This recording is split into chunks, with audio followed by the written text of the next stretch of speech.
দূর থেকে भारत माता की भारत माता की তৃণমূল বিজেপি দিচ্ছে না 20 তৃণমূল বাংলা সময় ভোটে জিতলো কারা? বাংলা সময় ভোটে জিতলো কারা?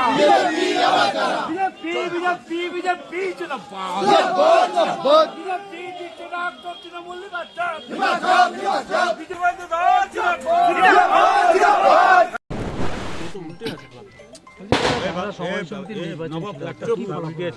দেখুন, গাংড়া সমবায় কৃষি উন্নয়ন সমিতি লিমিটেডের পরিচালক মণ্ডলী আজকের ভোট ছিল, 9টি সিটে ভোট ছিল। আমরা ভারতীয় জনতা পার্টি থেকে 9টি সিটেই ক্যান্ডিডেট দিয়েছিলাম এবং অপরদিকে তৃণমূল কংগ্রেস 9টি সিটেও দিয়েছিল, সে বামপন্থীরা 2টি সিটে দিয়েছিল। আমরা ভারতীয় জনতা পার্টি আজকে পরিচালনা সমিতি নির্বাচনে আমরা বিপুল ভোটে আমরা 9টি সিটেই জয়লাভ করেছি। এই জয় আমাদের ভারতীয় জনতা পার্টির জয়, এই জয় আমাদের শুভেন্দু অধিকারী জয়, নন্দীগ্রাম মানুষের জয়। भारत माता की শুভেন্দু অধিকারী কি 2026-এর বিধানসভা নির্বাচনের পূর্বে এই সমবায়ের জয় আগামী নির্বাচনে কতটা সাফল্য আশা করছেন? বাড়তি নিশ্চিতভাবে আমরা অনেকটা আমাদের উৎসাহ বাড়বে, আমাদের কর্মীদের উৎসাহ বাড়বে। এই জয় আমাদের নিশ্চিত ছিল, তথাপি এছাড়াও আমাদের কর্মীদের মধ্যে উৎসাহ উদ্দীপনা আরও অনেকটা বেড়ে গেল। তৃণমূল নির্বাচন বিজেপি দিচ্ছে না 20 তৃণমূল বাংলা তোর ভোটে জিতলো কারা? বাংলা তোর ভোটে জিতলো কারা?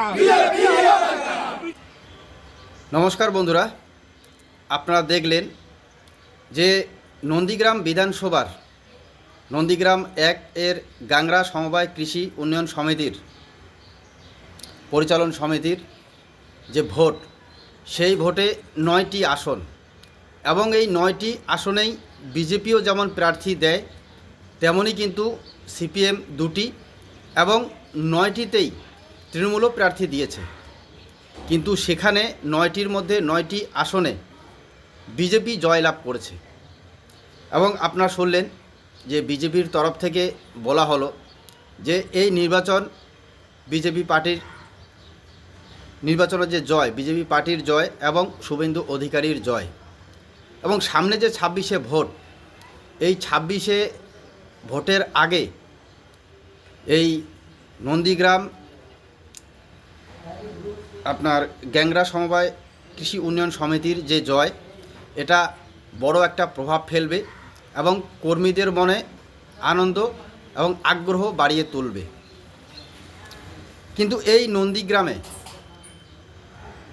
নন্দীগ্রামে অভিষেক বন্দ্যোপাধ্যায়ের, আমি আপনাদের বলে রাখি, এখন আমাদের পশ্চিমবাংলার হচ্ছে হেলথ মিনিস্টার, স্বাস্থ্য মন্ত্রী মমতা ব্যানার্জি। তিনি তো অনেক প্রকল্প করছেন, স্বাস্থ্য পরিষেবাকে তিনি কোথায় পৌঁছে দিয়েছেন বা কতটা নিচে পৌঁছে দিয়েছেন সেটা আমাদের সকলেরই জানা। কিন্তু তার সাথে সাথে তাল মিলিয়ে অভিষেক বন্দ্যোপাধ্যায়ের প্রায় 1 মাস অতিক্রম করতে চলল, তিনিও একটু স্বাস্থ্য পরিষেবা দিয়ে বেড়াচ্ছেন, যার নাম হচ্ছে সেবাশ্রয়। এবং সেবাশ্রয়ের মাধ্যমে অনেক লোককেই নাকি তিনিও স্বাস্থ্য পরিষেবা দিচ্ছেন এবং সেই পরিষেবা এই নন্দীগ্রামেও হতে চলেছে, আর 2-1 দিনের মধ্যে হয়তো শুরু হয়ে যাবে। কিন্তু তার সাথে সাথে আমি স্ক্রিনে আপনাদের দেখাই যে একটা চাঞ্চল্যকর ব্যাপার আর কি, আপনাদের হয়তো অবাক করে তুলবে এই ঘটনা। যেমন দেখতে পাচ্ছেন যে মেয়ের চিকিৎসা করাতে আমেরিকায় অভিষেক। ভাবুন এবার, একদিকে মমতা ব্যানার্জি মানে অভিষেক বন্দ্যোপাধ্যায়ের পিসি, তিনি বাংলার স্বাস্থ্যমন্ত্রী এবং স্বাস্থ্য পরিষেবাকে এমন করে সাজিয়েছেন যে উন্নত জায়গায় পৌঁছে দিয়েছেন। আমার কথা না, এটা হচ্ছে আমাদের তৃণমূল দলের নেত্রী, আমাদের স্বাস্থ্যমন্ত্রী মমতা ব্যানার্জির কথা এবং তার সাথে সাথে অভিষেক বন্দ্যোপাধ্যায়েরও কথা। এবং তিনিও আবার টেক্কা দিয়ে, তালের সাথে তাল মিলিয়ে সেবাশ্রয় নাম দিয়ে মানুষের স্বাস্থ্য পরিষেবা দিচ্ছেন, কিন্তু নিজের মেয়ের চিকিৎসা করাতে তিনি আমেরিকায় যাচ্ছেন। তাহলে ভাবুন, যারা বাংলার মানুষকে স্বাস্থ্য পরিষেবা দিচ্ছেন, এবং এই নন্দীগ্রামেও দিবে সেবাশ্রয় আর কিছুদিনের মধ্যে তিনি ঘোষণা করেছেন, এবং তারা নিজের মেয়েদের চিকিৎসা করানোর জন্য, নিজের মেয়েকে চিকিৎসা করানোর জন্য অভিষেক বন্দ্যোপাধ্যায় যাচ্ছেন আমেরিকা। এখানে কি লেখা আছে, এটা আজকালের প্রতিবেদন। মেয়ে আজানিয়ার চিকিৎসার জন্য বুধবার আমেরিকায় গেলেন তৃণমূলের সর্বভারতীয় সাধারণ সম্পাদক অভিষেক ব্যানার্জি। আজানিয়ার চিকিৎসা হবে সেখানে। এর আগেও নিজের চোখের চিকিৎসার জন্য অভিষেক বেশ কয়েকবার আমেরিকায় গেছেন। এখন তার চোখ ভালো আছে। তো এই হচ্ছে কথা। এবার আপনারা ভাবুন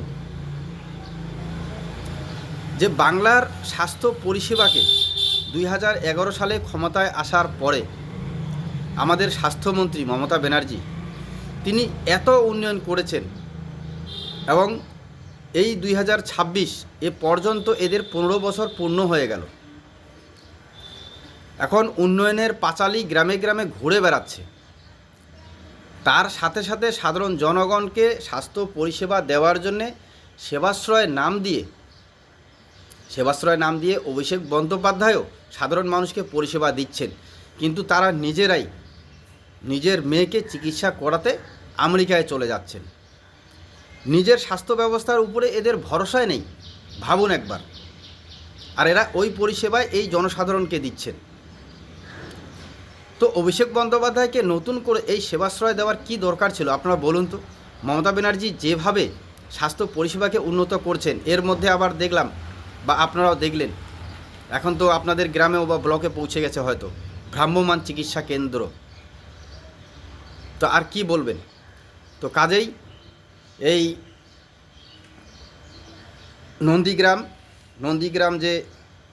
নন্দীগ্রাম বিধানসভার এর গ্যাংরা সমবায় কৃষি উন্নয়ন সমিতি লিমিটেড এর পরিচালন সমিতির নির্বাচন, এই নির্বাচনে যেমনটি আপনারা দেখলেন যে জনসাধারণ কতটা জাগরুক, বাংলার জনসাধারণ বিশেষ করে নন্দীগ্রামেরও জনসাধারণ কতটা জাগরুক হয়ে গেছে, সচেতন হয়ে গেছেন যে তারা এই সেবাশ্রয় সেখানে হবে ঘোষণা হয়ে গেছে। তারপরেও সেই সমবায় যে ভোট হয় সেই ভোটে 9টি আসনের মধ্যে 9টিকেই তারা বিজেপিকে জিতিয়েছেন। কেন? কারণ বাংলার জনসাধারণ বুঝে যাচ্ছেন ধীরে ধীরে যে শুধু উন্নয়নের নামে দুর্নীতি, চুরি এছাড়া আর আদৌ কোনো উন্নয়ন হয়নি। যদি উন্নয়ন হতো স্বাস্থ্য ব্যবস্থায়, যে স্বাস্থ্য ব্যবস্থা মানে স্বাস্থ্যমন্ত্রী মমতা ব্যানার্জি, তাহলে অভিষেক বন্দ্যোপাধ্যায় কেন সেবাশ্রয় আবার নতুন একটি প্রকল্প চালু করলেন, যার 1 মাস একটু পার হয়ে গেল, অতিক্রম করে গেলেন, এবং সেটিও মানুষকে পরিষেবা দেওয়ার জন্য, স্বাস্থ্য পরিষেবা দেওয়ার জন্য উঠে পড়ে লেগেছেন। মানে শুধু সামনে 26-এ ভোট, যেমন করে হোক যাতে ভোট আমাদের কাছে আছে। এবং আমি তো মনে করি ব্যক্তিগতভাবে বলবো যে শুধু সেবাশ্রয়ের আড়ালে মানুষের কাছে পৌঁছানো, মানুষকে এক জায়গায় এনে এটা দেখানো যে হ্যাঁ আমরা আপনাদের কাছে আসছি। তাছাড়া এই 5 বছরে কি তিনি করেছেন? আদৌ কিছু করেছেন? বাংলার স্বাস্থ্য ব্যবস্থা, শিক্ষা ব্যবস্থা, কর্মসংস্থান, যেখানে 21-এর ভোটের আগে মমতা ব্যানার্জি বলেছেন মানে প্রায় 1.5 কোটি ছেলে মেয়েদের চাকরি হবে, সেই চাকরি কোথায় হলো? তিনি বলেছেন বাইরে যাওয়ার কোনো দরকার নেই, অথচ প্রায় 31,72,000 পরিযায়ী শ্রমিককে ভাতা দেওয়া হলো। আবার আমি ভাতা দেওয়া হলো, যেটার জন্য 1588 কোটি টাকা, 50 লক্ষ টাকার বেশি মানুষকে দিতে হলো, সেই পরিযায়ী শ্রমিকদের দিতে হলো। ভাবুন এই বিপুল টাকা যদি আবার নতুন করে এই স্বাস্থ্য পরিষেবায় মানে উন্নয়নের জন্য লাগানো হতো, মানে আরও কত মেডিকেল কলেজ তৈরি হতো এই সব টাকা দিয়ে, মানুষকে পরিষেবা দেওয়ার জন্য উন্নত মানের হসপিটাল তৈরি করা যেত। কিন্তু সেটা নয়, যা করছেন তারা নিজের মনের মতো করছেন। মমতা ব্যানার্জি নতুন করে তৈরি করে ভ্রাম্যমাণ চিকিৎসা কেন্দ্র, অভিষেক বন্দ্যোপাধ্যায় নতুন করে আবিষ্কার করলেন সেবাশ্রয়, মানুষের কাছে গিয়ে পরিষেবা দেওয়া। আহা, তো যাই হোক, মানুষ সচেতন হচ্ছেন, যার জন্য এই নন্দীগ্রামে কৃষি সমবায় যে ভোট, সেই ভোটে 9টির আসনেই কিন্তু বিজেপি পেয়ে গেল। এতেই বোঝা যায় যে মানুষ সচেতন হয়ে গেছেন, আর এই ভাওতাতে কেউ বিশ্বাসী নন বা বিশ্বাস করতে পারছেন না। তো কাজেই আপনারাও পুরো প্রতিবেদন দেখলেন, আপনারাও আপনাদের ব্যক্তিগত মত অবশ্যই জানাবেন, সজাগ থাকবেন। ধন্যবাদ।